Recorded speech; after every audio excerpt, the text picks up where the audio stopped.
if we're gonna overthink anyways, we may as well make it useful. I think today we live in a world where overthinking is a personality trait. It's literally a quirky characteristic. And I don't know when that became a thing, but let's chill on that. We need to not sexualize overthinking and being indecisive. And I know it's all memes and shit to be self-deprecating and make fun of yourself and look down upon yourself and shit like that, but that is not doing you any favor. Like, yeah, you may get a few relatable people being like, oh my god, this guy thinks like me, and long term you see yourself as a person that is incapable, and you become the butt of the joke of your own jokes.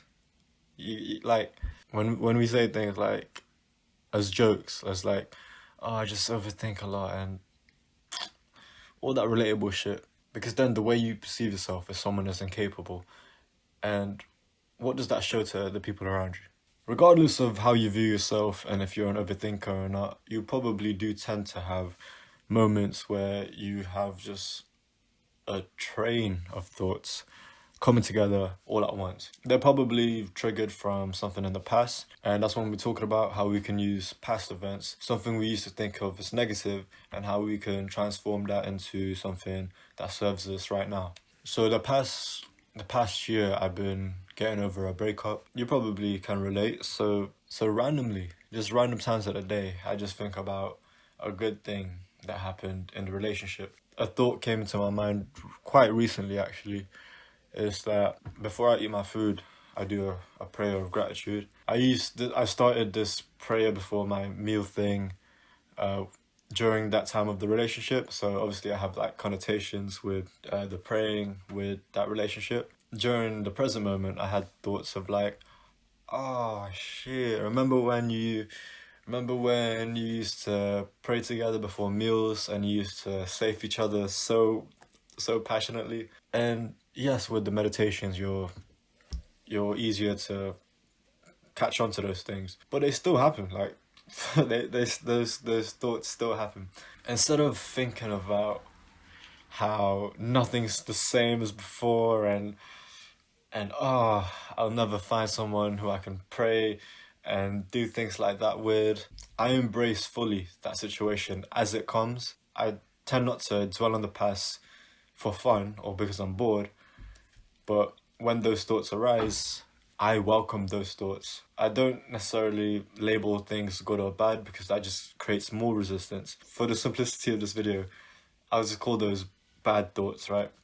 So yeah, that bad thought, I'm triggered right now and I'm all sweaty and I'm clogged up in my brain because I just thought about something that was once so good that is not anymore, or that I don't have anymore. The thing about relationships and looking back at relationships is that they can be good and bad because the moment was good.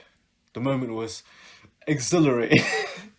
The moment was wonderful and lovely and whatnot, yeah? But because you don't have that moment anymore, that's what makes it bad, right? So when I'm welcoming these thoughts, when I'm welcoming these reminiscences, I'm not resisting on it. I'm not like thinking I'm not thinking that I shouldn't be thinking these thoughts. I don't know about you, but sometimes when I'm like not trying to fap or I'm trying not to do a bad habit, in my mind I'm like, oh, I shouldn't be doing this, I shouldn't be doing this. And I just, first off, there's this that's reminiscing on this side of your brain. And then there's another person saying that why this person is bad.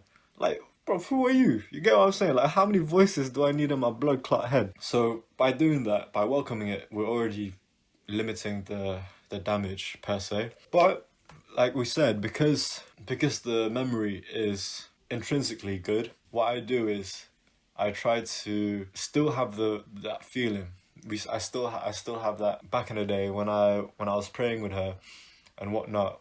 That felt so freaking good. That felt so good. So when I'm reminiscing and in the present moment, when I'm reminiscing about the good times, the feeling, I let the feeling run through my body. Because it's still good feeling. It's still good feeling of praying and memories and stuff. So first we're welcoming it, and then we're also embracing the feeling within our body. From me doing this, I have almost like an extra jolt of energy for that day because I've just filled my body up with a great feeling. I wouldn't say it's borrowed. It was more like it's a feeling from the past, right? And it was just in my arsenal. It's a part of my armor, I guess. You don't let it weigh you down. And a big part of where the wearing down comes from is because you're, again, resisting, not welcoming, but you're also wishing that you've had that. You still had the prayer, the company, the memory. You still wish it was. You still wish you had that person. And instead of looking at the situation with regret or resentment, we can always reframe the past to the point where it serves us now. We can reframe it by welcoming it, but we can also reframe it in a way where it's a teaching lesson. So the example I used was like of a good memory, but what if they cheated on you? What if they cheated on you, or they ghosted you, or they did something where where it's a bad feeling that derives from it? When it's with that, you still welcome it. I still embrace the feeling. Not necessarily I'm embracing the resentment, but I'm embracing I would reframe it in a way where at least when that person did cheat, they did it when they did. So they saved me all that time in the future where I thought they were actually a good person.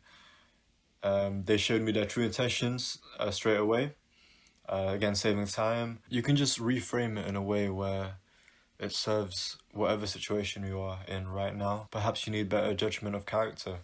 Perhaps you realize that you are too trusting, or you let people take advantage of you. And all of these, even though they've come from a bad thing, those are really valuable pieces of information to know about yourself. But if it wasn't for that situation, maybe you would have found it out 5 years later, maybe later down the road.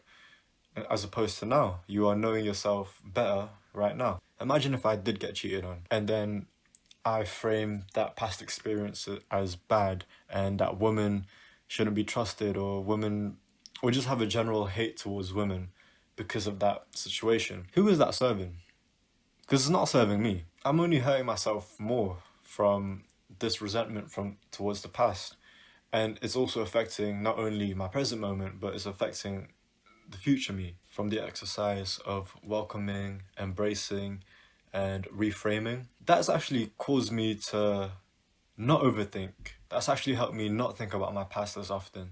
Because the reason why they keep coming up, these thoughts, these past events keep coming up, is because you haven't solved them. You've been suppressing them, and then that just creates more resistance. It gives the thing you're suppressing more energy. Whereas if you just embrace it and welcome it right there and there, it's going to be less damage. Maybe those thoughts still run through your mind because you're welcoming them. You're not really giving it that much power.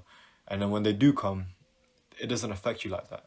You can just move on with your day better rather than thinking of one bad memory and that just ruins your entire day. Who's that serving? It's not serving you. Love.